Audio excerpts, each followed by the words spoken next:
Welcome back, fellow travelers. This is episode 101 on Streets and Eats. And today on the podcast, we are taking you to the jungles of Thailand and an elephant adventure at the Happy Elephant Home. Welcome to Streets and Eats, the travel and food podcast dedicated to taking our listeners to the sights, sounds, and flavors of fascinating places near and far, both on and off the beaten path. We're Jim and Corinne Vale, and we've been traveling internationally and domestically together for decades, visiting more than 90 countries in all 50 states in the USA. We'll share all of the local knowledge and food expertise we've gathered through years of living as expats in Asia and Europe, as well as traveling with families spanning multiple generations around the world. Join us each week for a new adventure. Sawadee ka. So today we're talking about Thailand. That's right. In particular, yes, we've been to Bangkok and Phuket and Chiang Mai and Songkhla. And today, though, we're speaking about a specific place in Thailand, and that in Chiang Mai, Thailand, or outside of Chiang Mai. And that's the Happy Elephant Sanctuary. The Happy Elephant Home, Elephant Sanctuary is, you get there from Chiang Mai, but it's out in the jungles where you would expect to find elephants, right? Well, you would. And it's kind of funny because we would have never gotten there on our own. So it was nice that they came and picked us up. We were just, it's one of those things you feel like you just sort of let yourself be swept away, so to speak. Yeah. You get into a van and keep your fingers crossed. No, it's fine. They take you off through the jungles. And you hope for the best. Of course, we didn't just go into our hotel and say, we want to go to an elephant sanctuary. What do you recommend? And go with whatever they wanted to sell us. You did quite a bit of research, I think. Well, because I think, nowadays, I think it's very important to pick an animal activity that is treating the animals with the respect they should be treated with. That's right.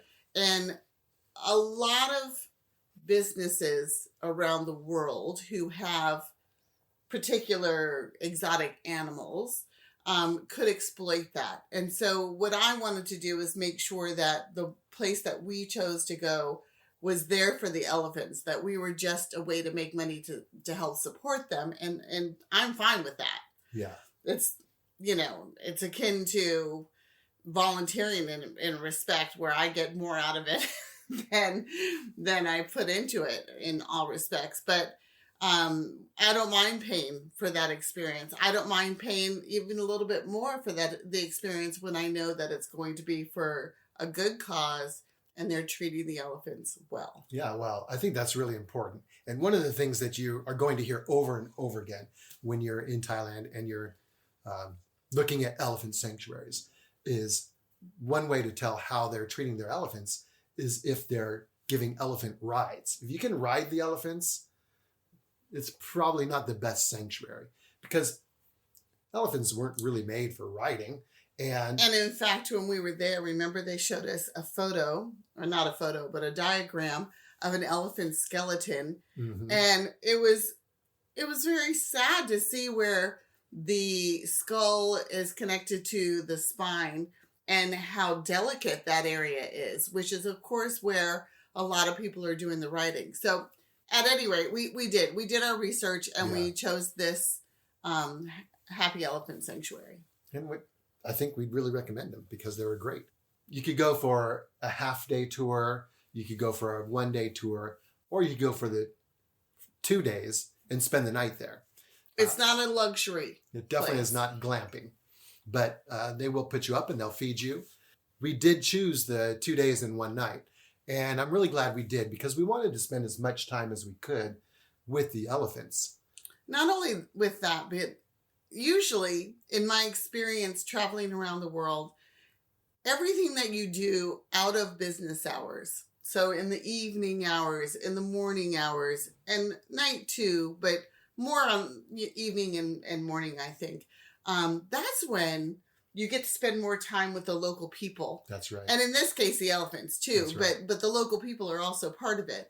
And I think, so for me, I'm always looking for those experiences that I'm going to get to spend more time in with the local people, in with whatever activity that I'm doing. So yeah, we chose the 2 night. I mean, not the 2 night, the 2 day, 1 night. That's right. And when we got there, we found there was already people there. Yeah. And we picked people up along the way. So it wasn't just us going out there. There's 3 of us that were going for the overnight.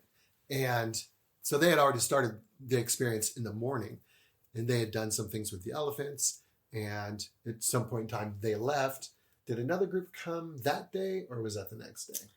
So the first day that we were there, we did come and there was already a group there, but they hadn't started doing anything. They just changed their clothes. That's right. Because the first thing you do when you go to the Happy Elephant Sanctuary, and maybe other sanctuaries are the same, I don't know, is that you don the garments, the clothes of the local people who have traditionally taken care of the elephants. And you'll see in our photos that it's, a very colorful top. Head to toe. From head to toe, we had changed clothes. And so they had changed clothes, and basically they were waiting for us to go about. Then some of them left after lunch, and then most of them, all the rest of them, left right before dinner. Right before dinner.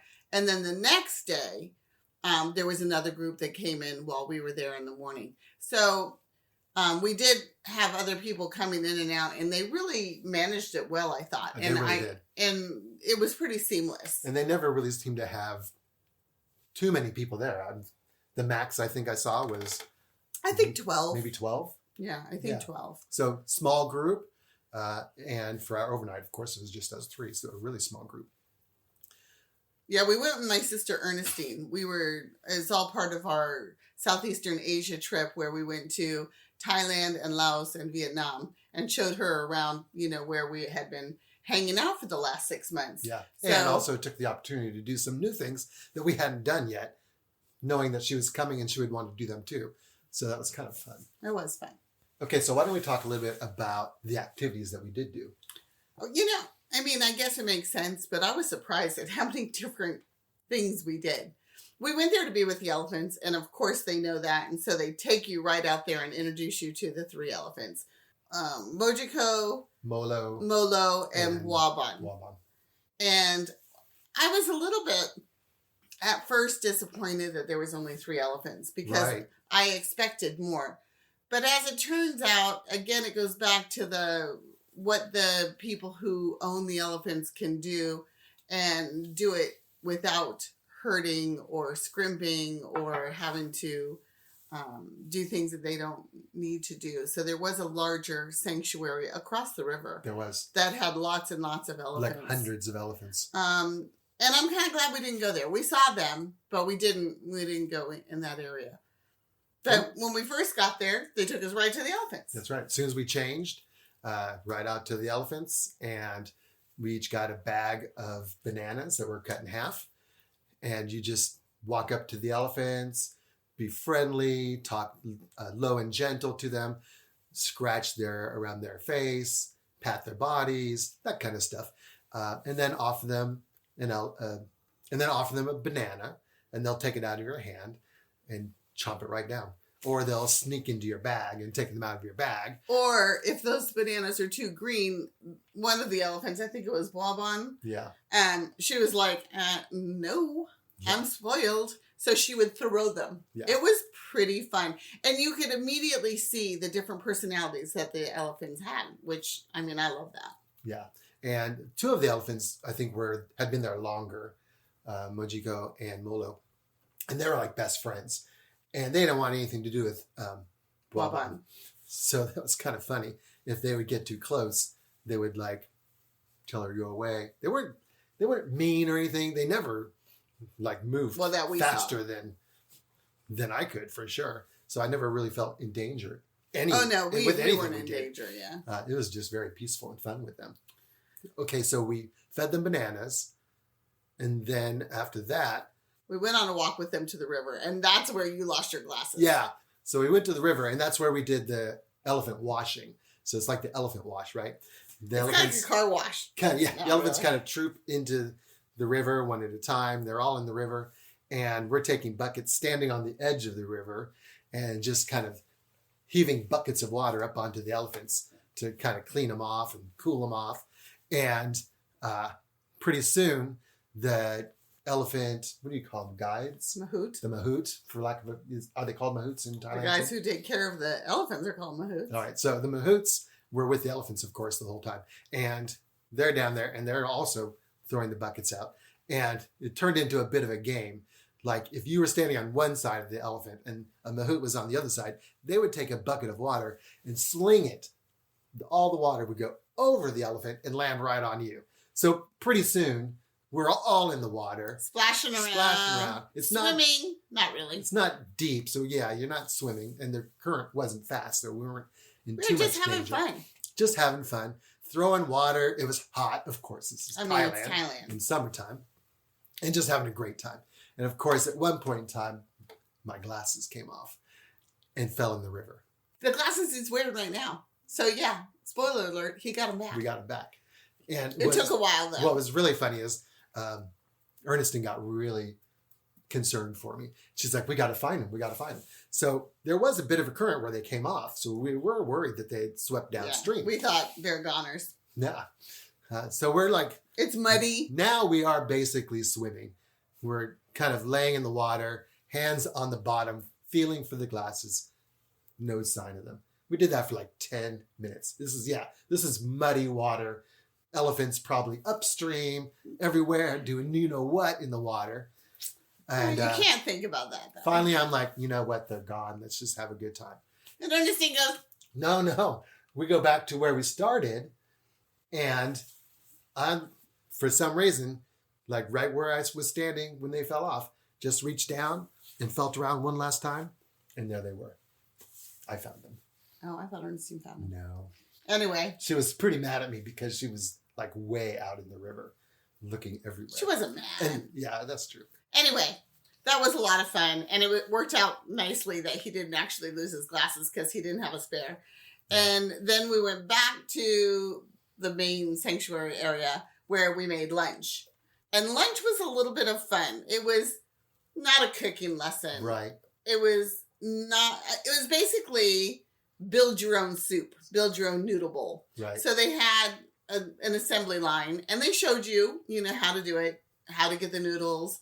There's a couple different choices of noodles. There was the things you can put on top of it. There was the different vegetables to put inside it. I don't remember everything. Sauces to add to the broth. Sauces, spices. I made mine a little bit too spicy, but who cares? And so you kind of went through and made your own, which I thought was a lot of fun. It was a lot of fun. Yeah, you're right. It wasn't a cooking lesson. No. They weren't teaching us how to make it because all the components were ready and lined up for us. So it was more like a potato bar or that type of thing. Yeah. In this case, it was a build your own In this soup. case, it's a pho bar or a soup bar. Pho bar, yeah. Yeah. Anyway, it was really cool. Yeah, and it was delicious too. And it was really good. And you could have as much as you want. I mean, I had one bowl, but I think you had 2 bowls. I had 2. And I think Ernestine had 2 bowls too. I don't remember, but there was plenty of food and there was still some left over when we left. After lunch, we went out and made the medicine balls. No, that was the next day. Oh, you're right. We didn't do that twice, did we? We made sandwiches at some point, and then we made medicine balls the next day in the morning. But we made, basically, you take loaves of sandwiches, loads of sandwich bread, and bananas and mush, and I don't even know what was in it. But you sort of rolled it up into a ball as big as a softball size, and then we went out and we fed them the banana sandwiches balls, and then we did the mud pit. With the mud massage, like the elephant spa. Yeah. I wasn't getting in for the elephant spa. You did not go in the mud. No. But it was a lot of fun. The mud pit was big enough for only one elephant. So only one elephant would go in at a time. And the idea was just to sling mud at them, get it up on their backs. And the mud helps them stay cool. It keeps the mosquitoes from biting them. It helps to soothe the mosquito bites they do have. I mean, this is Thailand, and there's mosquitoes. There's lots of mosquitoes. Anyway, it was another fun activity. We got muddy. Yeah, we got muddy. Or they did, I should say. I took pictures. I took the easy way out. And then we went back, and that's when pretty much everybody left. Yeah, and we took showers and got the mud off. which was nice. Yeah, they had showers right there. Everybody was able to take showers, so that was really nice. And then everybody left, and we're like, okay, what are we doing now? So Pupe, our guide, the one that had been hanging out with us, she comes up and she's kind of conspiratorial. She was so cute. She says, "You guys want to go to town?" And we're like, "Yes, we do." And by town, she didn't mean all the way back to Chiang Mai. No. She meant that little village. The little local village. Little local village. She took us to a grocery store where she met the guy, and she was like showing us all the different Thai snacks, and she was so proud. The grocery store was about the size of our living room. Yeah. Not very big.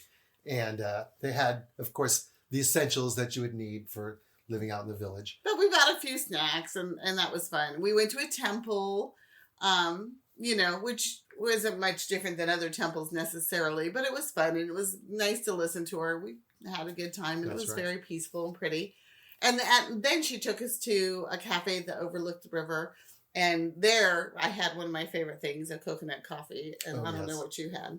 Some kind of coffee. Anyway, so we sat there, and just like people would for the day. I mean, the only other people in there were locals. She knew everybody, of course. Yeah. And they just chatted, and we just relaxed, and it was really nice. And meantime, back at the sanctuary, one of the other ladies was making our dinner. Mm. And we were supposed to have a cooking lesson for dinner. And so we did get to go back in the kitchen, and they're explaining what we're making. But again, it wasn't so much a cooking lesson as for people who love cooking lessons. Our dinner. Yeah, for people who love cooking lessons, I wouldn't really call it a cooking lesson. It was more of a demonstration, information, explaining they were very nice, and it was very fun, and we talked and laughed, and we did stir a few things, kind of stuff. We made a few dishes. But it wasn't, I wouldn't say it was truly a cooking lesson by that standard. But it doesn't matter. Well, we weren't there to do a cooking lesson. We were there to be with the locals and be with the elephants and just have a good old time. They also had a lot of dogs. They had rescued a lot of dogs. True. So the reason I just thought of that is because the dogs were there for us throughout when we were in the main part of the sanctuary. And they were just so sweet. They were just there.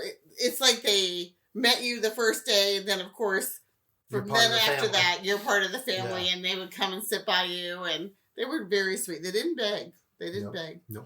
I'm sure they got quite a bit of food after we were done eating, because we made way too much food. Oh, my goodness. I mean, we must have made enough food for the whole bunch of people that had already left. Yeah. We had curry. We had mango rice, deviled eggs. Pad Thai. The deviled eggs were really good. They weren't, of course, a Thai deviled egg. With soy sauce and peanuts and I don't know, but delicious. I loved them. I'm going to try and find a recipe for that and do that on a recipe thing. And then, of course, we had regular pad Thai, and we had some curry and things fresh that you expect in a Thai meal. And it was delicious. I mean, we'd had noodles for lunch. We were having rice and bigger stuff for dinner.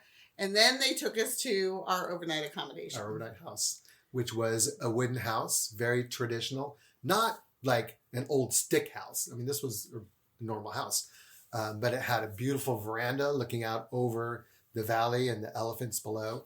You could hear them. Well, you could see everything. It was a beautiful sunset. You could heir them calling. Calling at night. Yeah. And beautiful view of the sunset over the hills behind it.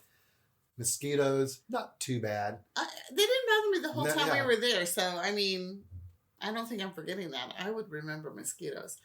Bed was comfortable. Not much surprised. Water in the shower. Yeah, it wasn't now. So it wasn't glamping like we said. It was a very nice, quote unquote, Airbnb-ish type little place that you would. In a village. In a traditional village. Well, it's out. Not really in the village. It was off by itself. But. And it was beautiful and it was comfortable, but there wasn't good water there. It was better to take the shower down. Thankfully, we had taken the shower down the hill. And they did have a beautiful table. I would have loved to eat there, but of course that would have required them to bring everything up. So basically we just sort of hung out there a little bit. They gave us some drinks and we sat around watching the sunset and enjoyed ourselves and finally went to bed. Yeah. And got up and went down for breakfast. They picked us up and brought us back down for breakfast. And I don't really remember breakfast. I'm sure it was just fruit and rice and probably some leftovers from the night before. It may have been, I really don't remember either. But then the big thing that morning was to take the elephants for a longer walk. So we went off walking through the valley. And 2Ks or so. Yeah, a good 2K walks, a good hour, 2 hours total, I think, down to this old revered tree that was off in the jungle by itself. And the elephants just loved the whole walk, and they would stop and they'd pick up a branch to eat. And we just had a great time. They would walk with us, and then they were just, Yeah, one of the elephants would come up and walk with you for a while and then drop back, and then the other elephant would come up and walk. So it's like they wanted to be with us. Yeah, it was really nice. And what was nice about it was just Ernestine, Jim, and me, and Poupée and the Mahouts. That's it. So, of course, the Mahouts are always there with the elephants, and Poupée works at the sanctuary. We were one of her first groups. She was very new, but I think she loved it. Yeah. And then just us. And so it was just really nice. It was a good morning walk. We enjoyed ourselves tremendously. And then when we got back, more people came for the next day. Yeah, for their experience. And that was when we made the medicine balls. But we didn't do the same thing as the group this day, because what they did is they got their bags, they got their bananas, and they went out. Meantime, while they're feeding them just regular bananas, this is when we were making the medicine balls. Yeah. And in order to make them... Well, if you've ever made mochi or seen it being made, mochi is the pounded rice in Japan, right? Where you have a big stump that's hollowed out in the middle, and you use a big hammer, and you just pound the rice. Well, to make the medicine balls for the elephants was the same type of concept, but instead of a hammer, they had a huge wooden contraption on a hinge in the middle that you pushed one end up and down and up and down, and it pounded the stuff in the thing. And so while one person's handling the big stick, pushing up and down, the other people are around the wooden bowl, for lack of a better term, and pushing, carefully pushing with a stick, all the ingredients down, so they're going to keep getting pounded by the hammer. But that's a little wrong. They were with us during that part. They weren't with us on the bamboo, on the banana cutting, chopping. We did banana chopping, which was they made the balls very tight. Yeah. And then after they were made, of course, we went out and fed them to the elephants. Yeah. And then I think the group that had come for the day tour took the elephants off and maybe went to the river. One of the things that we had done the day before, I don't know what they were doing. But then we went back, like you were saying, and we started chopping up the banana leaf, the banana tree branches, and with machetes. So we got to use machetes in the jungle. Bucket list, check. Chopping down branches and chopping them into bits so that the elephants would have lots of food, because that's their primary food. And they eat a lot of food. And they eat a lot of food. After that, I think that was pretty much it. We changed our clothes back into our civvies. And then we got back into the van, and they took us back to our hotel. Yeah. Which was really nice. I mean, the whole experience, it wasn't overly expensive. It really wasn't. It was definitely, I learned a lot about elephants. I learned a lot about Thailand. I learned a lot about the locals and how they live. And I think overall it was just a wonderful experience. Now, to be honest, I don't know that you need to spend the night. For us, first of all, it was very, I'm going to say Spartan. Right. Did we get more out of spending the night than if we'd done a day trip? If we just done a day trip? I don't really think so. We did get the walk in the morning with the elephants. Right. But because you're not with a big group during the day anyway, every time you're with the elephants, there's only maybe two or three other people around you with the elephants, because they have three of them, so you all split up. So, yeah, I don't feel like we didn't get enough time with the elephants on the day trip part. I think that would have been fine. I think a half day is not enough. Yeah, no. But I can understand why people do it, because, of course, depends on if you're a backpacker or what have you. Right. Well, a day trip was the most popular thing, and I think there's a good reason for that. Although I'm going to say that I'm glad we did the 2-day. Yeah, me too. Yeah. And I would recommend the 2-day if you have the time. A lot of people just don't have that kind of time. Well, and you have to know that it's not luxury. Yeah. I mean, it's not the same as staying in a hotel. It's just not. You're kind of roughing it for the night. How about a rating? I would give it 5 out of 5. I would do that again. even back to the same sanctuary. I would too. I loved everything about it. I loved the owners. I loved Pupe. I loved the meals they served us. I loved the elephants, of course. I mean, that goes without saying. And it was just so well done. It was so well done. It was so pretty. We were out in the middle of... It was peaceful. It was serene. You could tell the elephants were loved and really well taken care of. And yeah, I'm sure there are other experiences, elephant sanctuaries, that you could go to and you could have as good a time. I would just do But we research. picked that one and it really paid off. Anyway. That's it.